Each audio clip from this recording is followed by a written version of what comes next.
Thank you again for coming. My name is Philip Beitler. I'm the curator for performing arts here at the Walker. Mathew Janczewski, choreographer and director of this work. Dustin, who performed, one of the three dancers in the work. And all the other collaborators will be coming out to join us in just a minute. And Matthew will introduce everybody as they come. I'm going to start with just a couple of questions, but really this is your chance to ask anything you'd like. And so please don't be shy when we get to that point and raise your hand. We've got people with mics in the aisles, and they'll give you a mic, and we'll take it from there. Matthew, I'd like to just begin this work of transformation. It has a lot of source material that you drew from. For those who may not have read about it or any of the interviews and things, can you just briefly talk about first perhaps Matthew Barney, but also both the artistic and personal inspirations behind this work? Yeah. Is this mine? Yeah, that's right. Okay. Is it on? Yeah. Good.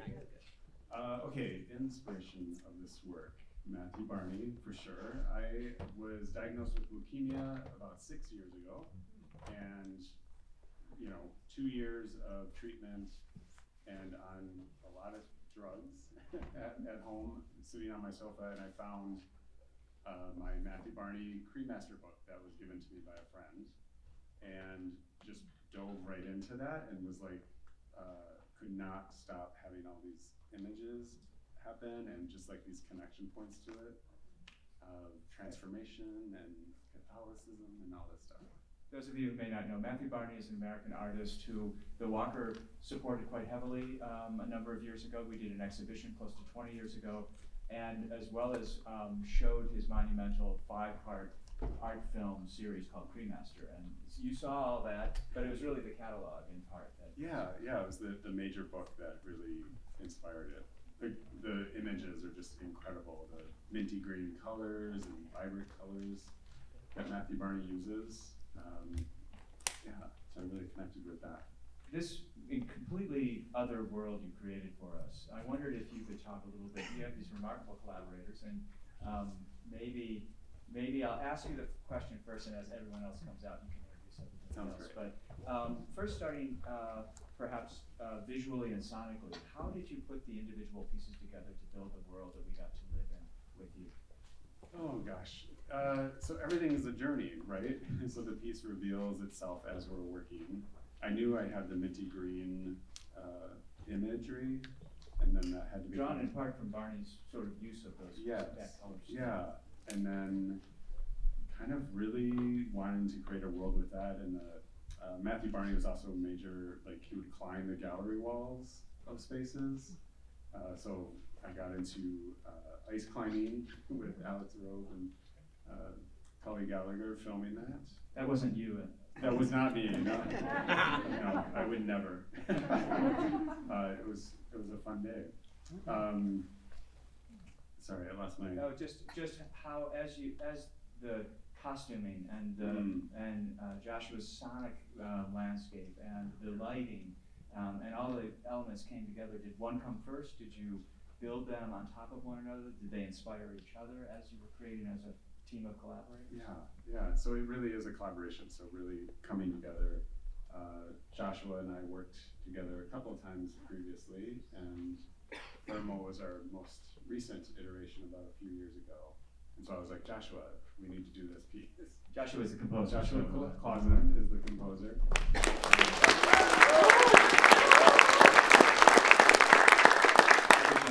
Yes, yeah, exactly. And for me, originally the green minty fabric was just going to be this like womb-like thing, and then I met and brought in Lily Brito, who did the set design with me.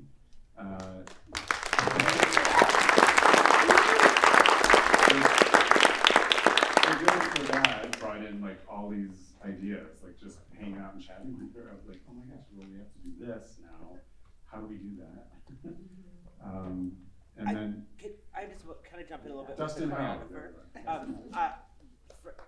Working with a composer and a choreographer, like there has to be a real chemistry or like kinship between the two. So Joshua had like, I don't know, thousands, it felt like, of sketches of music, and so Matthew would just like try this and try that. So it really is like what you hear is like a product of a very long conversation. And so just as much as Matthew is collaborating with us as dancers, he's doing that with everybody else who's bringing their own ideas to the table. And so it is this very organic, like evolving process. And what it starts with is very, very different than what we like finally put on stage.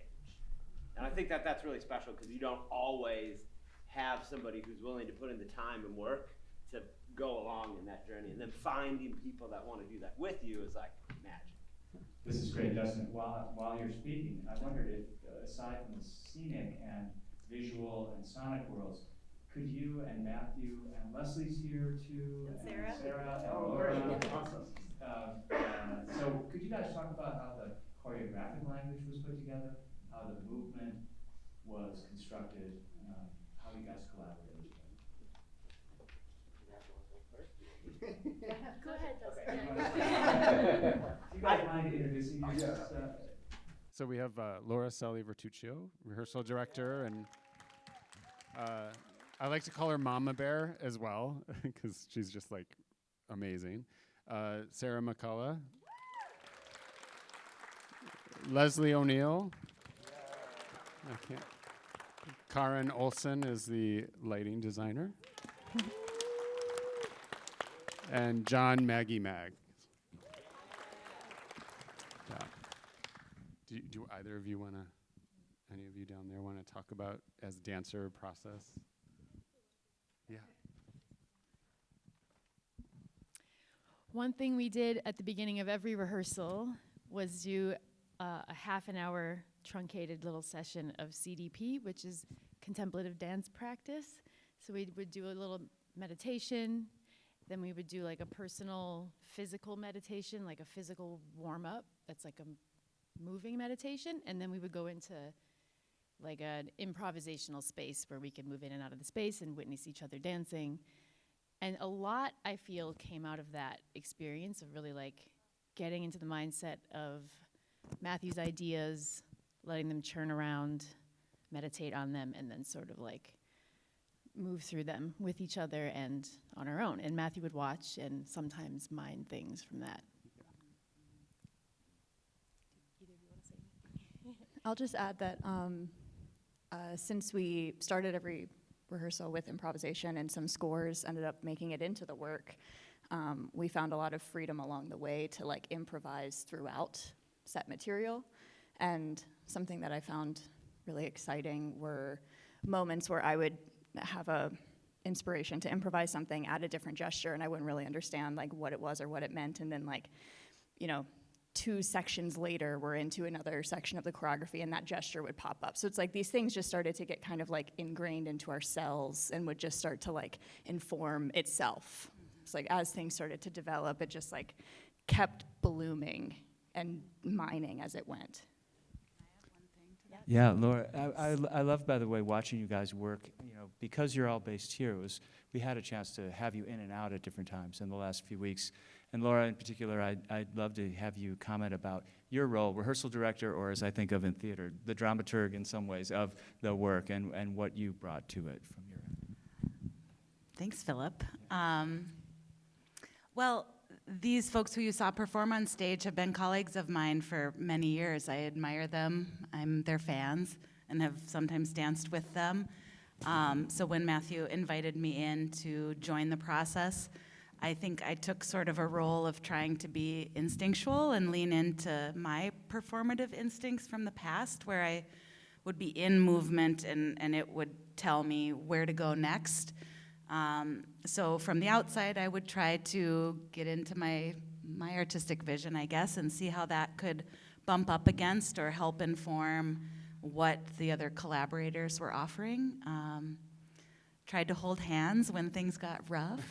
And I think I would also just add that in the process, Matthew has these incredible images that come up for him, and we all, as collaborators, think, how can we support this image and bring it to life?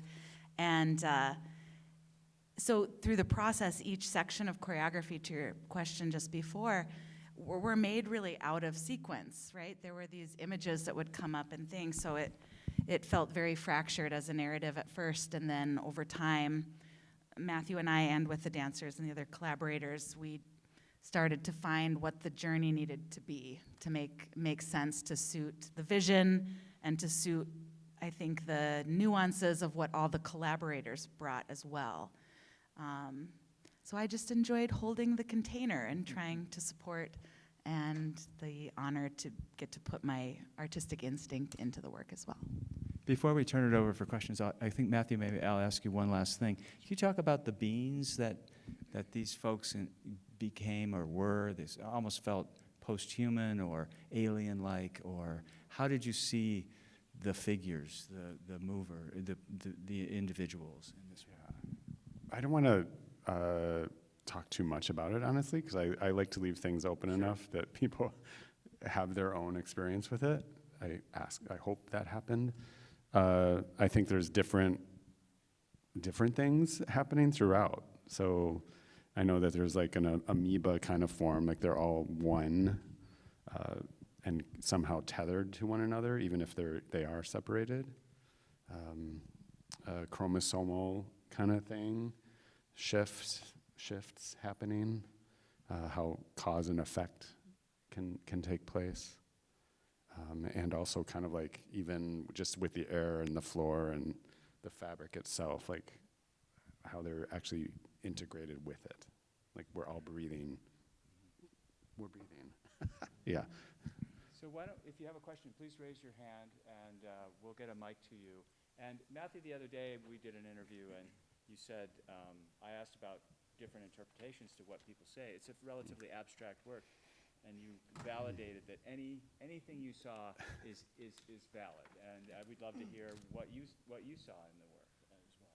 So Yeah. that's okay. That okay? Yeah. Hi, all of you. Yeah. Can you hear me? Okay. Thanks, Leslie. I think everybody comes away from this feeling and experiencing it and having it get inside of you in different ways. You really took us to a world, and I was mesmerized at times and just watching. But here's a couple comments. Early on, the three of you, the dancers, were together and going and moving. It's like I lost track of whose body part went with other, and it was fascinating. I thought that was really cool. And then later, where did you get these little red fringes? The lighting just made them pop later, and I didn't even know that existed until that moment. And it's like, how do you're like these tricks or these, not, I don't want to say a trick, but it was just an intriguing moment, like, oh, something else amazing is happening. That's all I have to say. And how about those costumes? I mean, like. And the lighting that made those pops happen. Amazing. Yeah, and it's funny to me because, you know, John and I met for coffee, and I was like, I see like a lavendery and a red. He's like, I get it. And I'm talking for you now, John, but John's like, I don't like to sketch. And so he just showed up to rehearsal with one of the things, and I was like, oh my God, this is like, it blew my mind. Sprung that on you. It was like, I kind of woke up with this idea. And I was like, I really wanted to make the dancers like have anonymity. Like, we can't see who they are. They can see who we are. And we can put whoever we want to on them, and they're in their own space. And that's what I wanted it to be, that it was about their movement, their space, their time. And so, yeah, it was, I couldn't believe he went for it. And I can't believe that they danced it, because it was amazing. But yeah, yeah, they had a lot of faith in me, and I'm speechless practically. So thank you, Matthew, and thank you, dancers. That was fucking awesome. Pardon my French. Here, I'll pass this along. We've been trying to figure out what to call them, and at first I was thinking of them as like an exo network, but as you're talking, I think they're actually delicate armor. Mm-hmm. That's what they are. Yeah. Next question or comment? Anyone have? We have a hand up here, and why don't we? Yeah, just quickly off of that conversation. We've got. Sorry. Yeah, that's okay. Yeah. Yeah, just off of that conversation about the costumes. Did the choreography and the costumes kind of come together then? Because I imagine wearing those costumes would have an impact on how you move and work with each other. We made the material quite a lot before we had the costumes. The movement material. And then we had the hoodie, we call them hoodies, in process maybe for about a month. Does that sound right? Yeah. Yeah, and I would love to actually, because it was very different in the studio than with lights and the theater, because all of a sudden when we were in the theater with lights, it was like, oh, I can't see now. A little bit. So there was a little bit of that happen. The dancers, yeah. Yeah. What would any of the dancers like to comment on having a hood on and being sort of... I loved wearing the hood. I really felt like my brain drops out of my head and down into the rest of my body. It just sort of like, the veil is so freeing in some ways. And we were practicing with the hoods a lot in the studio, and that started to feel really, really good. And then, like Matthew said, when we got here with the lights, it's almost like it started this prisming effect of, it got a lot more difficult, for sure. But that feeling stayed of like, being protected from the gaze and having more power over how we saw you. So that was really powerful. But the costumes also, like, it was really interesting to feel the floor through that exo network. It was a lot different than like our swishy rehearsal clothes, which we gotten really used to. So we did have to modify some things for sweaty bodies and sticky material. Yeah. And much like the dances kind of continually evolving and forming, the costumes do the same thing. Like they really morph and shift and open up because of the delicate work that John did. So it's interesting to watch that part of the process align with the actual, choreography journey. And you back there like knitting it in a new way every night, Other questions, comments? Dave, do we have a mic coming right down to you? It's a terrific piece. It's a terrific piece. Matthew, I remember 30 plus years ago when you were just starting Arena and you used the McKnight Theater, what was then the McKnight Theater at the Ordway. And that was just a wonderful, I think that was your debut. It was, and very naive. Yeah, as a like, young I'm going man. to take over the world. But it was spectacular work. Same dates. And here you are 30 plus years later, and you're still making these wonderful, expansive, you're persistent, you're just going for it. Was this 6 months or 12 months to make this? To make this, we actually started last January, January 2024. Oh my goodness. And then came back to it in like November. Well, you should feel so proud, and everybody should feel so rewarded. I know parenthetically, Matthew is a hero among heroes. He's the first among them right now because there's a lot of change going on in the local dance community. And Matthew is doing yeoman's work to convene every dance maker and their brother and their sister to try to figure out where this community goes. And I'm grateful for that. Not every city in this country has a dance scene. And we have a terrific dance scene, 50, 60 years or more old, and you've been helping lead it for these years, and you're doing it now, and a lot of gratitude to you. And I just want to say also, Matthew, you got another 30 years of great work ahead of you, right? Thank you. You do. But here's a wonderful company of collaborators and performers you've assembled. And I think each and every one of these creative folks here, you've all got work, lots of work ahead of you. And I hope you keep making it here in Minneapolis and give it your best and make the most of this good town, because we're counting on you.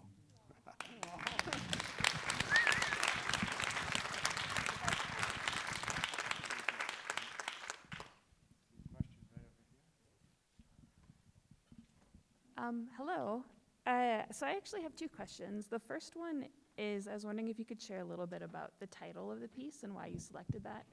And then the second one is, and I know you said you kind of wanted us to walk away with our own thoughts, so I don't know how much detail you would want to go into, but some of the symbolism throughout the dance pieces, like I noticed fist and like the two fingers up the most, and I was wondering if those had any like symbolic representation that you wanted to speak on.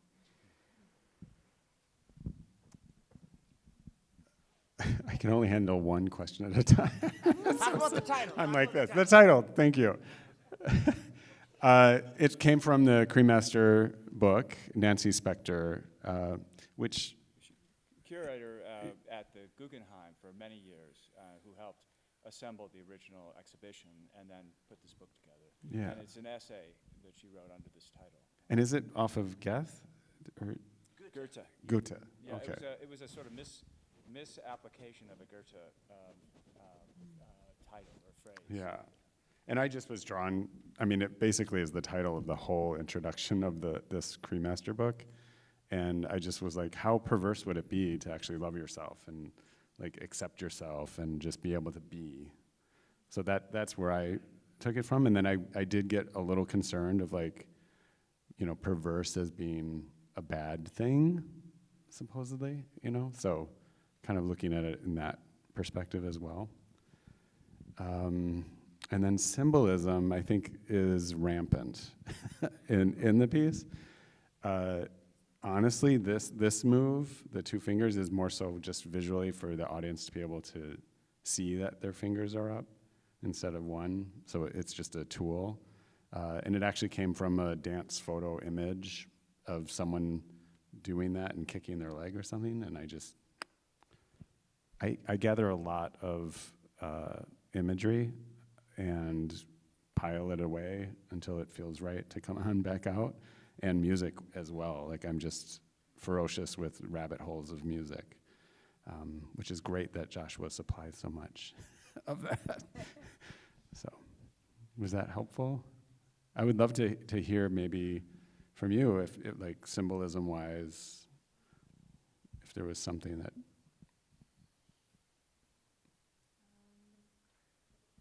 Well, my sister-in-law here was saying that she felt like it looked like landscapes, which I thought was really beautiful. I don't know if I have any particular thoughts right now. on Yeah, this that's okay. symbolism. I put you on the spot. Landscapes are an amazing thing, though. I do really think about the space as another world, in a way. And actually, one of my other like drug-infused, just getting out of the hospital after several months, my bed started becoming landscapes, and I felt like there were all these nurses in my. I have weird dreams, so.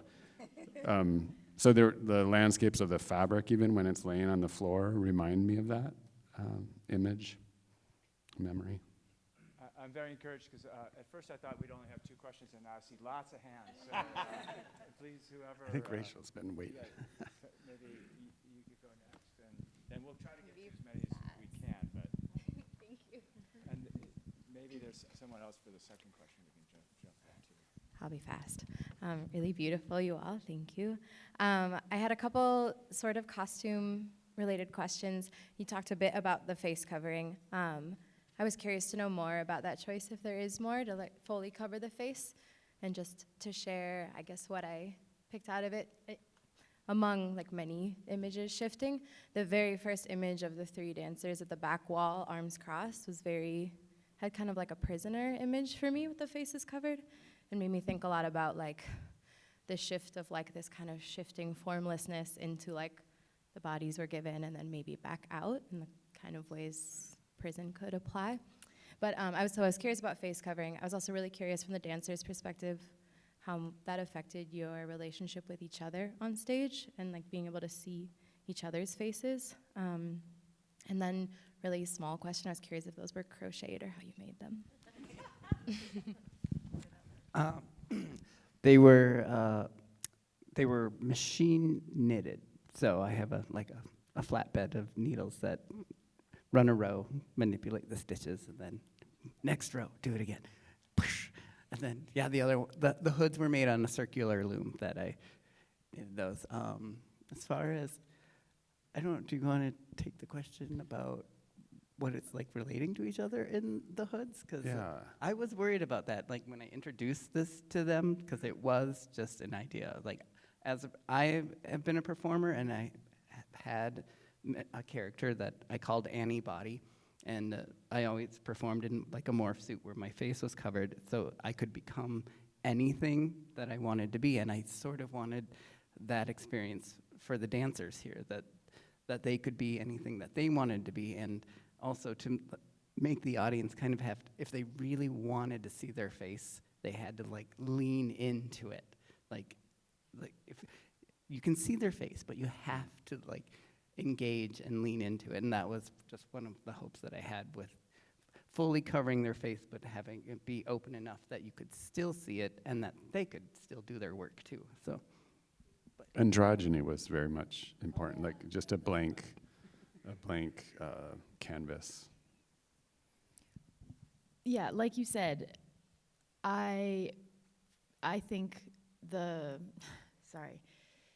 wearing the hood made me think about more what I was feeling, feeling the skin of the dancers, feeling where their center of gravity is, like that became the most important sensation, which really is, in informing the movement, and like, it's that animal quality of like getting the brain out of the brain and putting it like in feelers.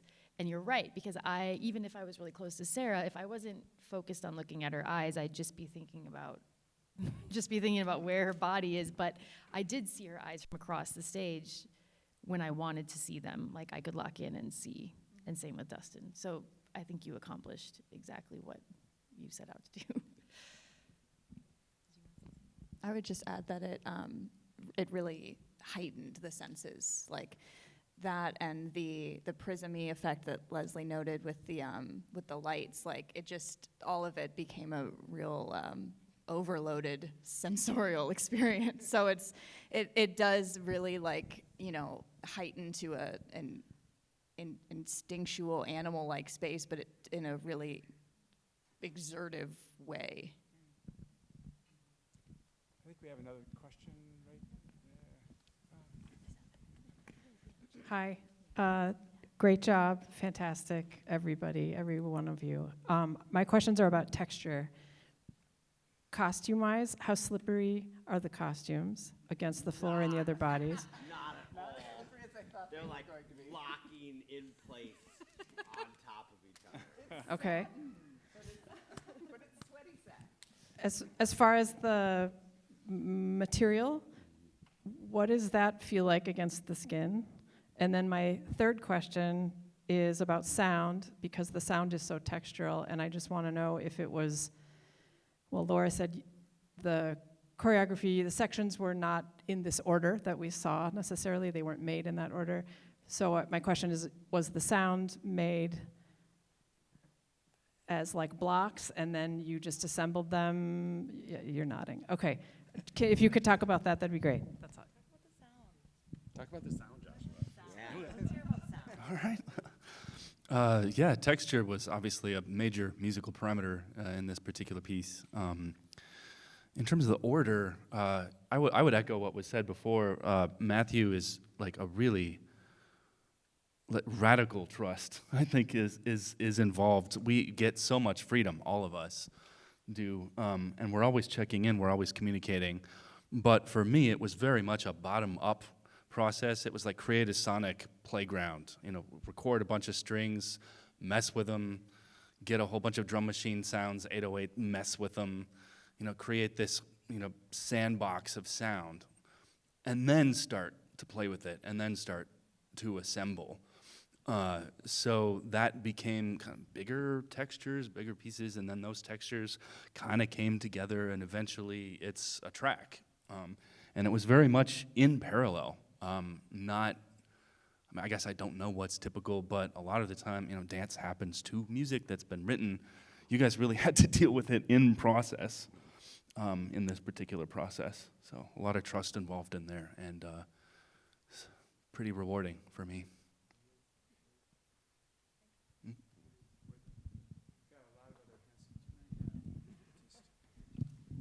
I just want to, the person who asked the last question, Megan Meyer, has a wonderful conversation with Caroline Palmer and Matthew on Matthew's podcast called Studio Stories. So I encourage you, if you haven't listened to that, it's a wonderful conversation. So thanks, Megan.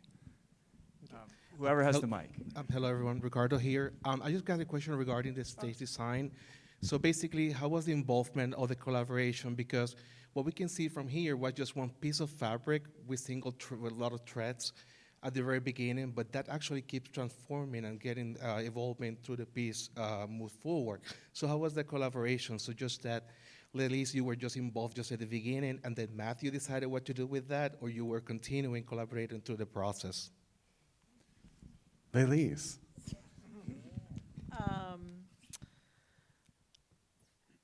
Matthew was open to play dates. So we had a failed play date where we went to go hang stuff up in the studio, and the genie didn't work, and we couldn't we spent the whole time like with carabiners, and it didn't work. So then I was like, let me build a puppet version of this theater.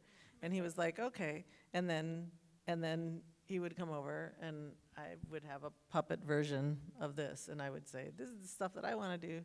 And he'd be like, well, can I do this? And then we'd, go from there. A lot happened at that failed rehearsal, though. Because we were chatting about it. It was like, well, I see this, and I see that. So a lot. Yeah. Yeah, it was mutual. But I think we have time for 2 last questions. There's still some more hands, but whoever has, there's a mic there, and then we'll have one last. Hi.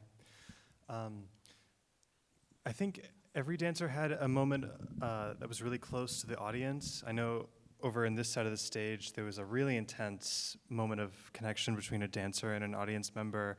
I'm curious maybe if any of the dancers have an opinion on what their intention was behind that.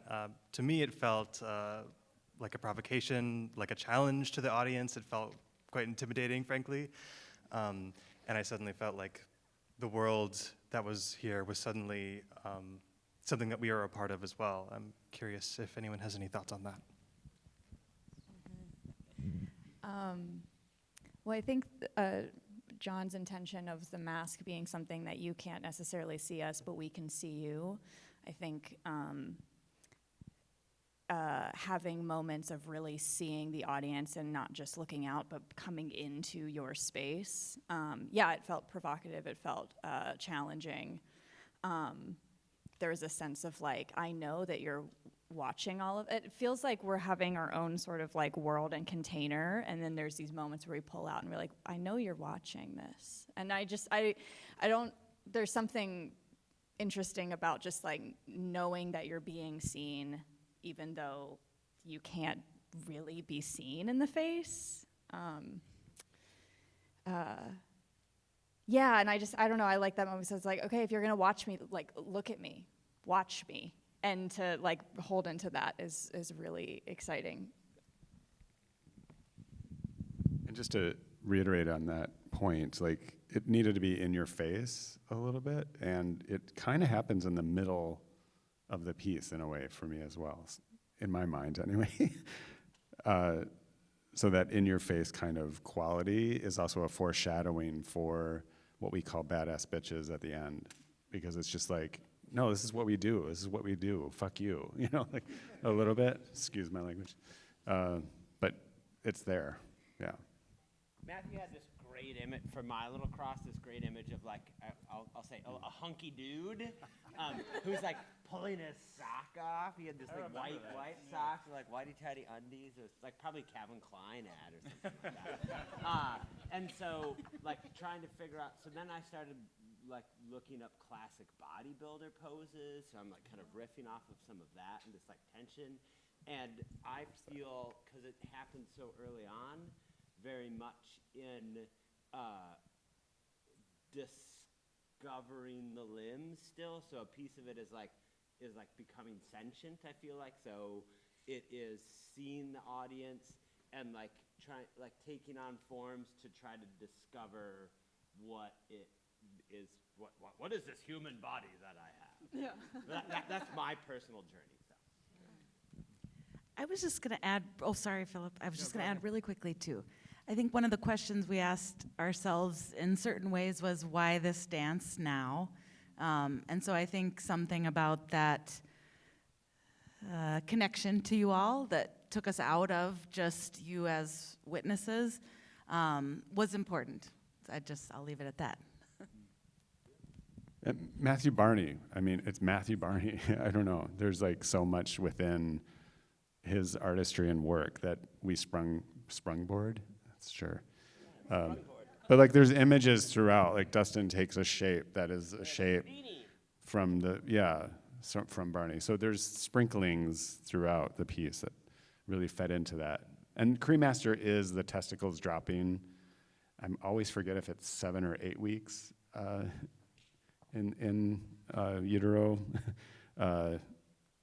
yeah, but the start of gender as well. So just like interrogating the binary in that way, like we all have blood, we all have hearts, you know, cheesy, but we're human, you know, so that was part of it too. Last question, whoever has got the last mic. Right there.